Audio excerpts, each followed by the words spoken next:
You walk into a room. Nobody notices. And somewhere along the way, you decided that was a you problem. It's not.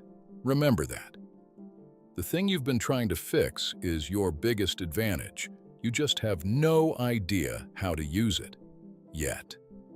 You've been in rooms where everyone works twice as hard to be noticed. They interrupt. They tell the same story 3 times to make sure it lands. And you watch. You see who's actually listening and who's just waiting to talk. You're the most perceptive person in the room, and you leave feeling invisible. So you tried to change. Networking events, small talk, speaking up. It felt wrong every time.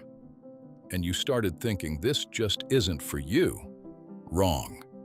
You've been playing the wrong game, by the wrong rules, with the wrong strategy. And in a few minutes, I'm going to show you exactly which game you're actually built to win. Here's the actual problem. You don't have a presence problem. You have a positioning problem. Every piece of advice you've ever gotten about being more attractive, more magnetic, more confident, was written for extroverts. It assumes that more words equal more value, that louder equals stronger, that taking up more space means you matter more. That's not your operating system. Trying to run someone else's software on your hardware is why everything crashes. The most attractive version of you is not a louder version of you. It's a more deliberate version of you. Deliberate means you choose when to speak. You choose where to stand. You choose what to reveal. That's not weakness. That's control. I spent years thinking I had to be someone else to be taken seriously. Different job interviews, different first dates, different rooms. I kept turning up the volume on a frequency that wasn't mine. It never worked. Then I stopped trying to be more and started learning how to be precise. That changed everything. Step 1. Master the 3-second pause. Most people are terrified of silence. They fill it with words that mean nothing, nervous laughter, filler sentences that dilute everything they actually wanted to say. You don't have to do that. When someone asks you a question, pause. 3 seconds. Look at them. Then answer. I know. It feels like an eternity. It feels awkward to you. But to the other person, it signals something powerful. It signals that your words are worth waiting for. That you don't just say things. You mean what you say. Extroverts talk to think. You think before you talk. That's not a weakness. That's rare. Start treating it that way. Step 2. Stop shrinking your entrance. You walk into rooms like you're apologizing for being there. Shoulders slightly forward, eyes scanning for where you won't be in the way. You're not being humble. You're broadcasting insecurity. Here's the shift. Slow down. Physically slow down. Walk slower than feels natural. Enter a room like you've already decided you belong there. Not arrogant, not theatrical, just settled. People read your body before they hear your voice. The first 5 seconds tell them everything about how they should treat you. If you move like your presence is an inconvenience, they'll treat you like one. Calm signals safety, and people are drawn to whoever feels safest in the room. Take up your actual space, not more, just yours.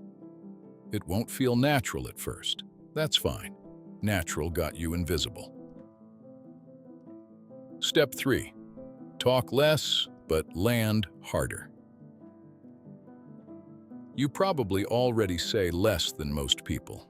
That's not the problem. The problem is what you say when you do speak. Most people scatter.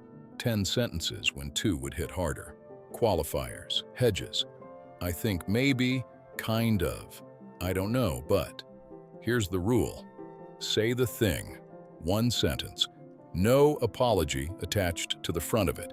Not, I don't know if this is the right time to bring this up, but maybe we could consider just, I think we're solving the wrong problem. That pause from step one sets this up. You pause, you speak, one clear sentence, and the room shifts.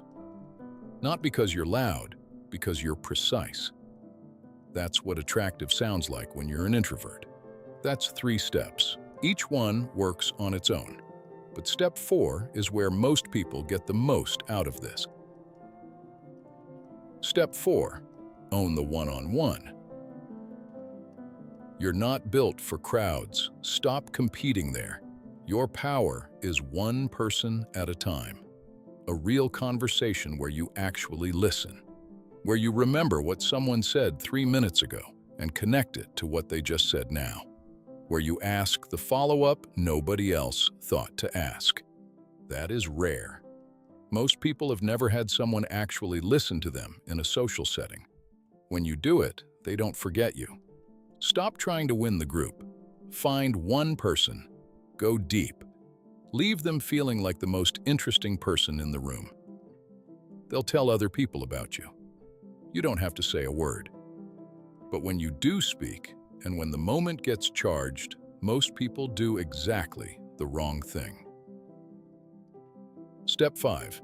Let the tension sit. This one takes practice. You're in a conversation. Something slightly charged happens. A joke that lands a little close. A compliment that has weight. A moment of actual connection. Most people immediately diffuse it. A nervous laugh. A subject change. Back to safe ground. Don't. Let it sit for 2, maybe 3 seconds. Hold eye contact. Don't flinch from it. Not staring. Just present. I know what you're thinking. Won't that make things weird? Only if you make it weird. The discomfort you feel is yours. The other person usually just feels seen. There's a difference. That willingness to sit in an uncomfortable moment without running from it communicates something no words can. It says you're not anxious about what's happening between you and the other person. You're comfortable there.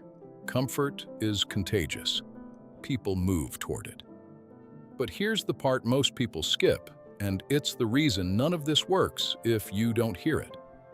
None of this works if you keep waiting to feel ready. You've been waiting.